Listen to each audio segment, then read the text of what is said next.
Hello, folks. This is Chris in Central Pennsylvania. On May 29th, 2024, South Africans will go to the polls in what should be an unprecedented election. The first time since 1994 that the ruling African National Congress is in genuine jeopardy of losing an outright majority in parliament. Make no mistake, this is a very real possibility and a likely outcome, leading to what will be an interesting coalition between whichever parties rule, most likely the ANC, and whichever fellow travelers they decide to have join them. One of those fellow travelers is the MK Party, the Mkhonto we Sizwe Party, or Spear of the Nation, so named after the so-called military organization under the African National Congress during the apartheid era, formed by Nelson Mandela in 1962. This party, created just months ago, led by former president and convicted felon under the National Party and under the ANC, Jacob Zuma, the former president, has released its manifesto. The manifesto appeared 3 weeks late. Let's talk a little bit about that manifesto. So in late April, 3 weeks after its promised delivery date, the MK Party manifesto appeared on the party website on a Friday. The 24-page document is a troubling screed full of unworkable policies, immoral positions, and race hustling. Not to mention, much of it is simply illegal under the law and under the Constitution. So what is the purpose of this manifesto? And frankly, what is the purpose of the MK Party? Is it to win an election or to carve out enough votes with an unworkable promises so that MK members get seats in parliament that they would never have gotten if they're ANC members? In other words, is this a party for the people or the perks? Quite frankly, folks, it's for the perks. There are some clear implications from the MK Party manifesto. First, under the Mkhonto we Sizwe Party, South Africa will not be a rainbow nation of multiculturalism. That's dead. Ubuntu and South Africa for all South Africans is not something that the black supremacists want. MK equates skin pigmentation with unity, as if being Xhosa, Venda, Basotho, Tswana, Zulu is the same. It's not. And even amongst those groups, people are very different. Now, the MK Party is also comfortable with telling lies to get votes, making promises it cannot fulfill of 4,500 Rand for jobs, creating jobs. Doing what? MK seeks a tribal nation under the thumb of a small coterie of elites, kind of like how things were before South Africa became South Africa. Now, MK has no genuine plan for governance, simply stating the impossible, the constitutionally improbable, and things that cannot work to get votes. Nearly every MK policy position is either illegal, immoral, or unworkable. MK blames Western liberalism for social ills, when in fact it's the failure of African leaders, not Western liberalism. MK does know that it will not govern. They simply want perks and privileges. And MK's path to power and privilege is racism. That's their stock in trade. Crass racism, race hustling. These are the implications of this bizarre, shameful manifesto. Now, taking a look at the 24-page document for the MK Party manifesto, it's easy to break it down really into 3 different categories of things you'll find here. First, many of the things stated here are racist, they're foolish, or simply impossible. And what do I mean by that, folks? Well, let's take a look at the preamble for this manifesto. We, the people of South Africa, recognize that, okay, that starts well. In the first line, the 1994 breakthrough that seemed to be a strategic victory for our people has turned into a strategic defeat. Who exactly is our people, and who is this victory over? White minority rule? Okay, that's acceptable under the National Party. But who is our people?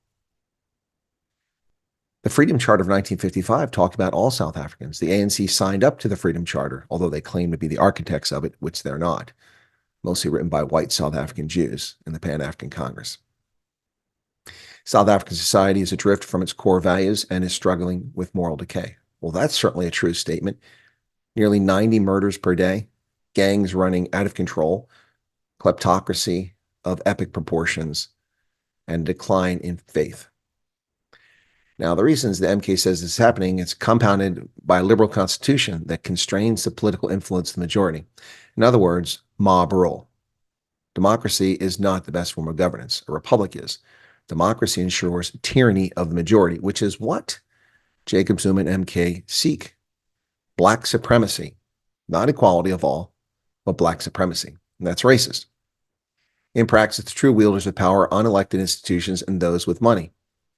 Well, an elite black coterie of caters are the reason that the country's in trouble, and that's where the power is wielded.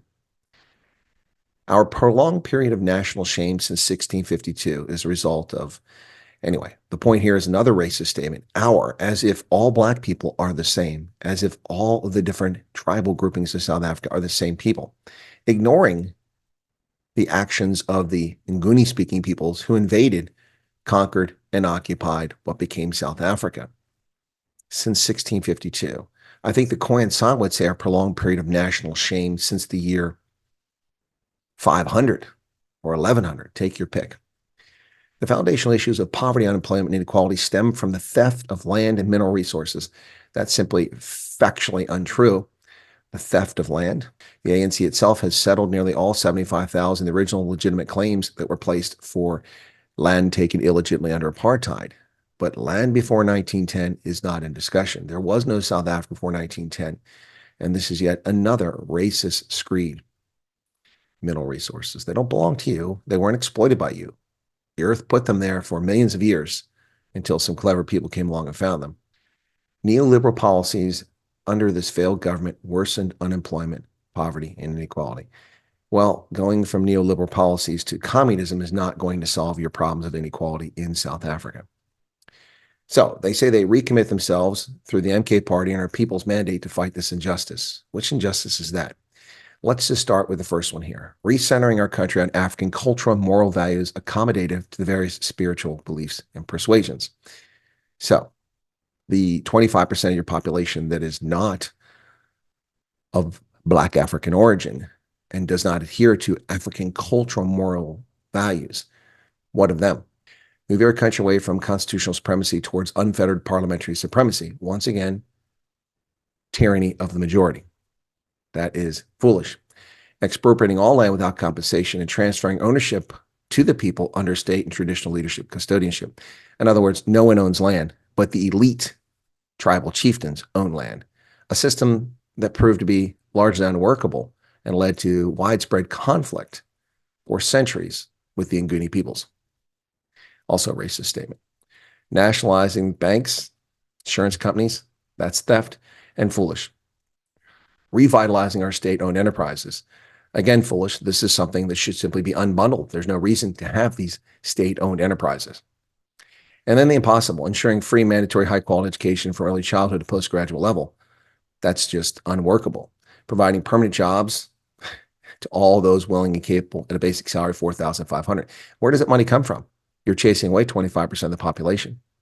You expect to be able to do this? Ensuring that every young person reaching the age of 18 serves a year of military service. The SANDF can't take care of the 58,000 troops it has today. How's it going to take on tens of thousands more recruits every year? Simply unworkable. So we move on to their first pillar, reclaiming our dignity. Again, a racist statement here. South African society is dominated culturally, artistically, spiritually, and economically by a minority group with an alien culture. An alien culture? Really? An alien culture? Wow. I think that the Khoisan San would say that about the Nguni-speaking peoples. Due to the compromises made in 1994 and our apparent acceptance of defeat. Acceptance of defeat? You run the country. You've eliminated virtually every white face from the ANC. There's only 2 in your top 50. Indigenous language, African languages and culture remain marginalized. Well, that's your fault. And it's not just indigenous.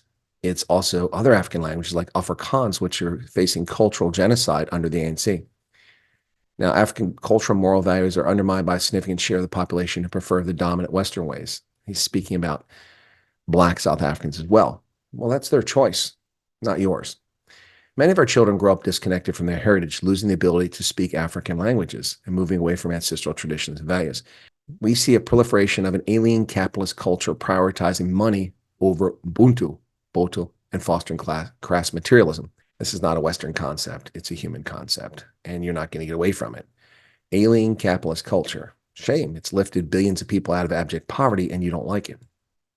To reclaim our dignity as a people, the MK Party will eliminate all remnants of colonialism and apartheid. Again, racist. Ensure that national culture and arts promote the principle of social justice. Foolish. There's no such thing as social justice.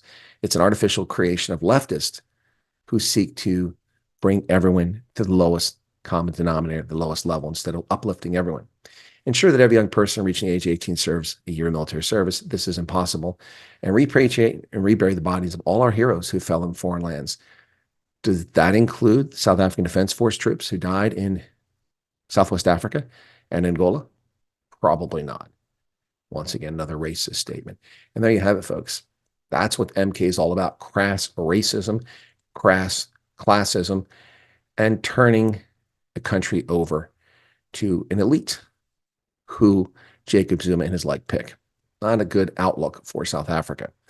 MK Party should be repudiated by all rational South Africans who believe the country is for all South Africans, not simply for the elite Black supremacists that the MK Party is pushing. Many of the points MK Party makes are genuine. Cultural traditions are in decline. Languages are in jeopardy. And poverty is endemic. But the reason isn't Western liberalism.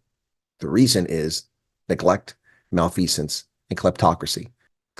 South Africans go to the polls on May 29th for national and provincial elections, and they'll make their mark for parties and independent candidates. Will they make the right decision?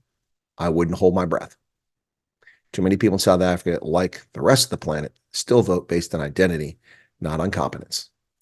The MK Party is living in a world that does not exist, denying the failures of a corrupt organization that has destroyed South Africa, a party whence Jacob Zuma himself sprang and led to ruin. Now, Western liberalism is not the reason 30 million Black South Africans live in abject poverty, dependent on the state for crumbs to placate them into voting for a criminal cabal. The ANC is the reason South Africa is collapsing. MK's denial of the truth, unworkable promises of more handouts, dictatorship by tribal chieftains, crass racism, and open hatred for over 1/4 of South Africa's population is a recipe for civil war and or genocide. Make no mistake, folks, that's what's happening here. And there you have it, folks. A brief analysis of MK's ridiculous, race hustling, shameful manifesto that will simply lead to civil war and or genocide. That's the bottom line. That is the bottom line. Take care. Thanks for tuning in.